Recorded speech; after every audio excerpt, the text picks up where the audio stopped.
Bom dia, alunos da Escola Dinâmica. Vamos iniciar aqui agora a nossa aula de Geografia do 7º ano, falando aqui no capítulo 9 sobre as atividades não urbanas no Brasil, ou seja, trabalharemos nesse capítulo todo o processo de desenvolvimento do extrativismo animal, vegetal e mineral.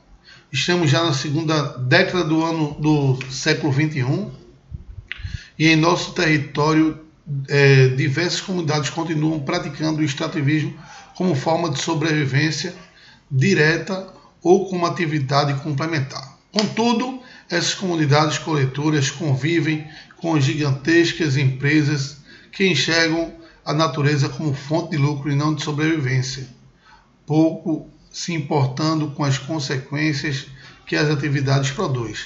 E isso, de certa forma, acaba trazendo uma concorrência desleal perante o pequeno agricultor que promove uma agricultura de subsistência, e que causa um impacto ambiental de forma mínima, e que, consequentemente, acaba trazendo um sustento no seu dia a dia, e que, concorrendo diretamente com as grandes empresas, essa concorrência se torna desleal e, consequentemente, no futuro, nem um pequeno agricultor vai ter como desenvolver seu processo de desenvolvimento agrícola, pois os impactos ambientais vão acabando com o desenvolvimento do solo, e, consequentemente, não vamos mais ter solos agricultáveis, nem mesmo para o pequeno agricultor. Infelizmente, isso é uma realidade que não é observada apenas aqui no Brasil, mas também no mundo inteiro. Vamos, a partir desse capítulo, analisar todo o processo de extrativismo, tanto animal quanto vegetal e mineral, que nós temos no Brasil, e a sua importância direta e indiretamente no processo de desenvolvimento da economia brasileira. O extrativismo brasileiro, como atividade de coleta, diversas são as comunidades brasileiras que retiram das matas nativas elementos que são para promover o seu sustento direto ou indireto. Dessa forma, nativos das florestas amazônicas utilizam diversos vegetais para alimentação, cura de doenças, construções de canoas, etc. No Maranhão e no Piauí, as comunidades interioranas complementaram a sua renda a partir da extração do coco de babaçu e de carnaúba, de onde se utiliza tudo a quenga para a produção de botões, ao coco, a extração do óleo, que se transforma em combustível. Porém, ao lado dessas práticas, encontramos atividades predatórias, como ocorre como o corte ilegal de madeira para exportação e produção de móveis e produção de carvão. E isso acaba acarretando um impacto ambiental muito forte, que, como eu falei anteriormente, vai desgastar diretamente o processo de produção do solo, que futuramente o solo vai tornar infértil, e isso vai acarretar de forma negativa com que os pequenos coletores, os pequenos produtores da região tenham prejuízos futuros. O grande problema hoje em dia na atividade agrícola no Brasil é justamente esse processo aí, da concorrência desleal, que acaba, de certa forma, causando impactos ambientais por parte dos grandes produtores. Falar um pouco sobre a pesca como atividade primária no Brasil. O Brasil, você sabe que é um país que tem uma grande rede hidrográfica, além de ser banhado em boa parte pelo Oceano Atlântico. Isso, de certa forma, promove com que o país seja um dos países que mais produzem frutos do mar, e de águas de rios também, que, consequentemente, movimentem muito sua economia. Por exemplo, em Belém do Pará, a gente tem um dos maiores mercados a céu aberto do Brasil, que é o mercado Ver-o-Peso, pois muitas pessoas que vivem naquela região, elas sobrevivem da pesca. E aí eu tenho ali na região de Belém o mercado Ver-o-Peso, que é um dos mercados que mais movimenta a economia do estado do Pará, voltado para a produção de peixe, né? Como o Brasil foi agraciado pela natureza com um amplo litoral, a atividade pesqueira do país é muito produtiva. Diversas comunidades litorâneas independentes ou organizadas na forma de cooperativas vivem diretamente da pesca e da coleta de diversos crustáceos para o consumo direto e para a comercialização. Nas áreas de manguezais, as comunidades que vivem da sua margem ganham a vida a partir da comercialização de caranguejos, mariscos e outras e ostras, além da pesca. O resultado das atividades tanto servem para a subsistência como a complementação de renda da família, né? E aí, infelizmente, no Brasil a gente tem o nosso mangue sendo reduzido cada vez mais, porque é um bioma que ele está próximo às áreas urbanas, né? Já que é um bioma fluvio-marinho, está localizado entre o rio e o mar, e acaba, de certa forma, sofrendo um grande impacto ambiental por conta do crescimento urbanístico das cidades. E aí, consequentemente, o mangue está desaparecendo. E o mangue é um bioma tão importante, né, porque ele serve como berçário natural, tanto para espécies marinhas quanto para espécies de rios, né, que, infelizmente, devido ao crescimento das cidades, invadiram os mangues, né, e o mangue está desaparecendo do mapa brasileiro. Um exemplo desse grande é, por exemplo, o bairro de Rio Doce, aqui em Olinda. O bairro de Rio Doce é uma área de mangue, né, que há muitos anos atrás, eu lembro que quando eu cheguei para morar em Rio Doce, em 1978, Rio Doce era circulado por mangues. E que, inclusive, eu ia para o mangue na época, a gente ia brincar no mangue, ia pegar caranguejo no mangue, não é? E que hoje em dia a área que existia ali do mangue de Rio Doce, ele está totalmente reduzida, porque foram aterradas, né, foram construídas casas, né, e hoje em dia praticamente é uma área inexistente de mangue, né, o que causa um forte impacto ambiental. E é por isso que a praia de Rio Doce hoje é uma área onde você não tem praticamente areia de praia, você tem lama. Por quê? Porque a natureza começa a se adaptar, não é? Começa a se adaptar porque se não existe mangue, ela começa a se transformar, ela se transforma em mangue, não é? Para que os animais comecem a procriar. E aí você vai na praia de Rio Doce, você não encontra praticamente areia. Quando a praia está seca, né, você vê aquela lama, que é justamente uma transformação, né, do próprio ambiente, né, para que ele tente se sobreviver, né, para a procriação das suas espécies que acabam depositando seus ovos em áreas de mangue. Infelizmente, é isso que acontece na atual visão, né, ambiental hoje nas nossas praias aqui do litoral pernambucano. Vamos falar agora um pouquinho sobre o extrativismo mineral brasileiro, porque o Brasil é um dos países que tem um grande potencial em termos de produção de mineral. Para você ter ideia, o Brasil é o segundo maior produtor de minério de ferro do mundo, perde apenas para a África do Sul. É o maior produtor de gipsita do mundo, principalmente aqui no sertão do Araripe, nas áreas que respeitam a Ipubi, Araripina e Oricuri, uma área de grande produção de gipsita, que é matéria-prima para a produção de gesso.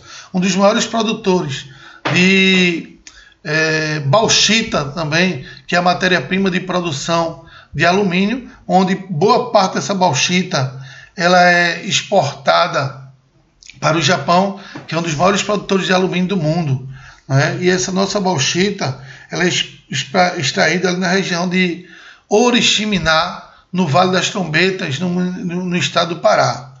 Então, o extrativismo mineral brasileiro, segundo a Constituição de 1988, a pesquisa de extração de recursos minerais somente poderão ser efetuada mediante a autorização ou concessão da União, no interesse nacional dos brasileiros ou empresas brasileiras de capital nacional, na forma da lei que estabeleceram as condições específicas quanto a essas atividades se desenvolveram em faixas de fronteiras ou em terras indígenas.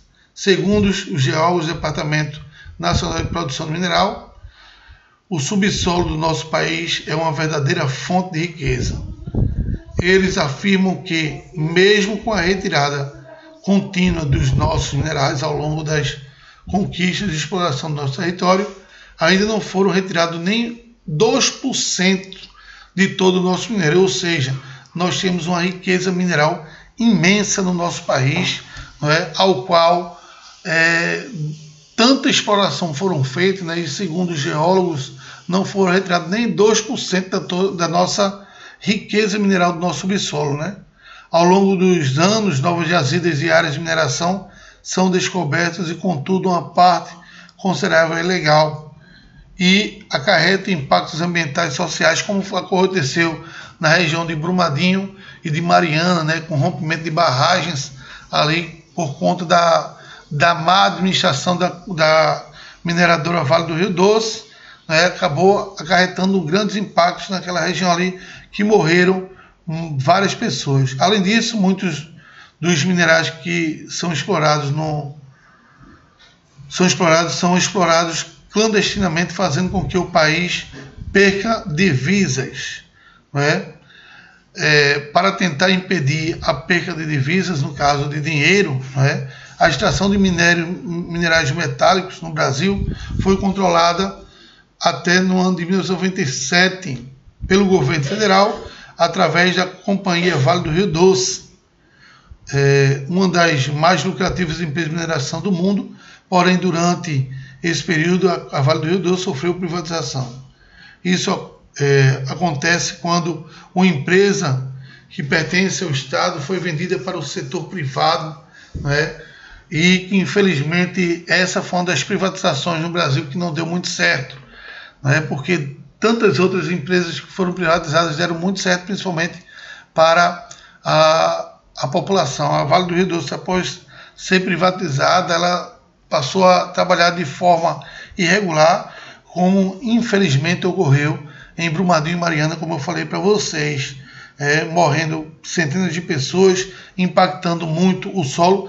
Antes de ser privatizado, nunca se tinha ouvido falar de um só impacto ambiental de grandes proporções que tinha sido causado pela mineradora Vale do Rio Doce. Após a privatização, infelizmente, as coisas começaram a andar na marcha ré.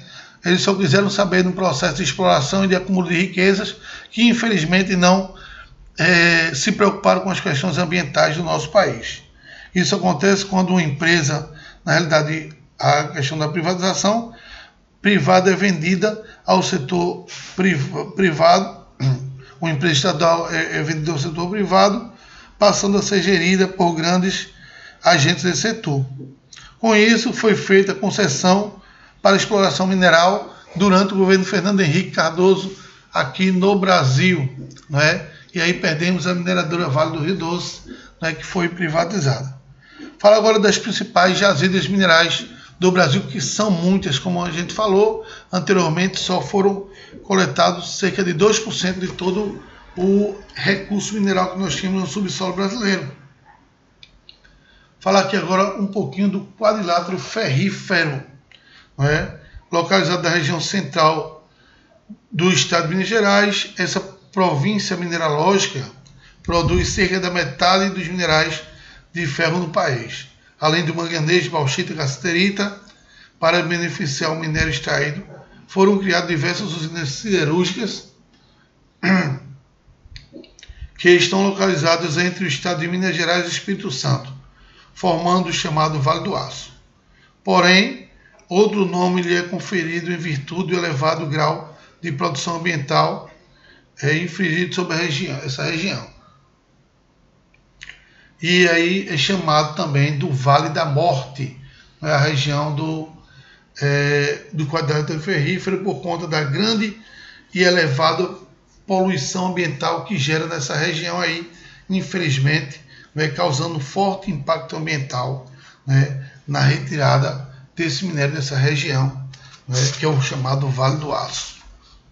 Em vários países, a legislação para a exploração do ambiente é extremamente rigorosa. No Brasil, mesmo com toda a exigência, a legislação muitas vezes é enganada. Para que você tenha ideia, as dificuldades para a exploração legalmente de nossa natureza, é necessário possuir do governo uma licença ambiental fornecida pelo Instituto Brasileiro de Meio Ambiente e Recursos Naturais Renováveis do IBAMA.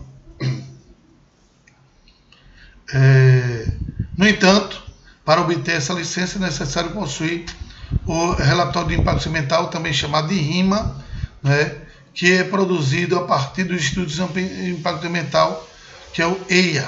Então, você primeiro tira o RIMA, né, primeiro tira o EIA, né, que é os estudos de impacto ambientais, que você faz esse estudo e aí, posteriormente, você tira o RIMA, que é o relatório de impactos ambientais, para que você possa, através desse processo burocrático, desenvolver o seu processo de extração mineralógica de determinada região, realizado por diversos profissionais ligados ao estudo do meio ambiente, como biólogos, geógrafos, ecologistas, etc. Neste estudo são apontadas as possíveis alterações do meio ambiente que podem provocar impactos ambientais, bem como as alternativas viáveis para impedir que aconteça, para minimizar efeitos. Mike Fumitório.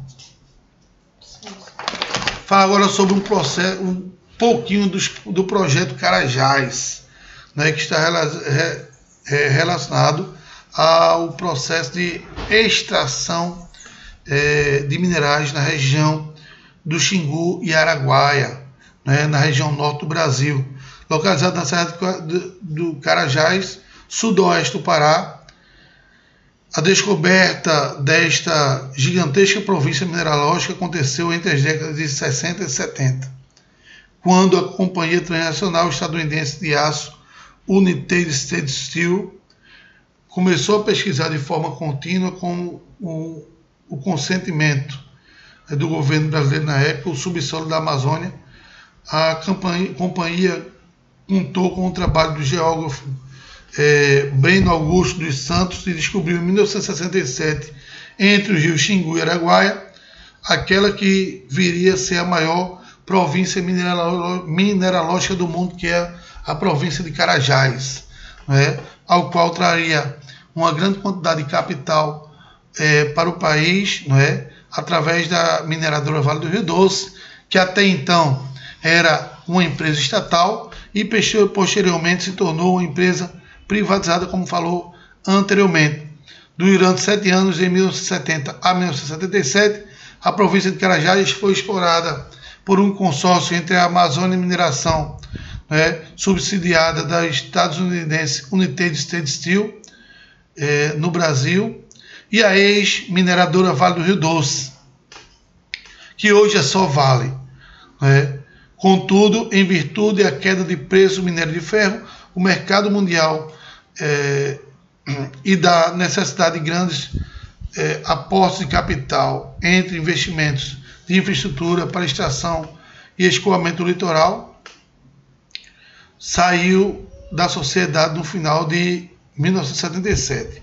Após a saída da MZA, a Vale do Rio Doce desenvolveu um arrojado projeto chamado Amazônia Oriental, além da exploração de minérios de ferro, manganês, bauxita, estanho, ouro, cobre, níquel, incluindo investimentos em províncias agropecuárias e madeireira. Esse projeto ficou conhecido como Projeto Grande Carajás. Na verdade, o Projeto Grande Carajás levou o Estado brasileiro a ampliar suas divisas externas, uma vez era necessário grandes investimentos de capital tecnológico, e como nosso país já possui uma grande dívida externa, foi necessário ocorrer mais uma vez os recursos oriundos do sistema financeiro comercial internacional, que isso infelizmente acabou atrasando o processo de desenvolvimento do projeto Grande Carajás, graças à dívida externa que nós tínhamos no país, né? E essa dívida externa por muito tempo acabou promovendo o não desenvolvimento e o atraso econômico do nosso país. Essa dívida externa ela só veio ser paga a partir da adoção do Plano Real, onde o Brasil começou a pagar sua dívida, principalmente com o FMI, que é o Fundo Monetário Internacional, através do crescimento das nossas exportações, principalmente de produtos agropecuários e industrializados também, que a indústria brasileira passou a ter um novo perfil a partir da década de 90, né, passou a ser bem aceito no mercado internacional, e isso acabou promovendo, de certa forma, um processo de crescimento econômico, e o Brasil passou, naquela época, de um país devedor a ser um país credor, que inclusive passou a emprestar dinheiro ao próprio FMI. Para promover a criação da infraestrutura necessária, construção de ferrovias, rodovias, produção de eletricidade, postos marítimos e indústria de beneficiamento mineiro, a Companhia Vale do Rio Doce associou-se a diversas empresas estrangeiras. Dessa forma, foram construídas os suportes para a exploração da região e, em primeiro lugar, foi implantado o projeto Ferro Carajás, com a construção inicial da estrada de ferro Carajás, inaugurada em 1988, ligando, através de seus 890 quilômetros, a província de Carajás até o porto de Ponta Madeira e Itaqui, em São Luís do Maranhão. E isso acabou promovendo, de certa forma, um desenvolvimento no processo de exportação, principalmente de recursos minerais, ligado à produção de ferro aqui no Brasil. Vamos falar agora do rio do Vale das Trombetas, principalmente na exploração de bauxita, matéria-prima para a produção de alumínio. Essa região começou a ser explorada em 1966, no caso a região do Vale das Trombetas, no município de Oriximiná. Com as ricas jazidas de bauxita foram descobertas pela mineradora estrangeira Alumínio Canadense, Alcan. Após essa fase, os governos militares brasileiros, entre as décadas de 1870 e 1980, passaram a promover a ocupação e exploração da região, tal qual Carajás, gerando a criação da infraestrutura de beneficiamento necessário aos minérios da região e a desnacionalização das empresas estatais, através da associação entre a Vale do Rio Doce e diversas empresas internacionais do ramo minerador. O Brasil, a partir da região norte, é inserido precocemente no processo de globalização recente. Para as empresas, o lucro; para o meio ambiente, a devastação. A instalação dessas indústrias acarretou uma maior necessidade de novos fluxos de rede de energia, e para desenvolver esse problema, a sociedade empresarial, centrais hidrelétricas brasileiras, a Eletrobras, rapidamente derrubou as florestas para a construção de uma grande usina hidrelétrica em Tucuruí, no rio Tocantins, Balbina e o rio Uaiatuã, que acarretaram os maiores desastres ambientais no país, e aí tendo que juntar o rio Tocantins-Araguaia, de certa forma causou um certo impacto ambiental, porque para se construir uma usina hidrelétrica é necessário que você inunde uma vasta área de floresta natural, e aí construiu essa maior usina hidrelétrica totalmente brasileira, porque a gente tem uma usina hidrelétrica que é a de Itaipu, que é a maior usina hidrelétrica do Brasil, só que ela não é totalmente brasileira.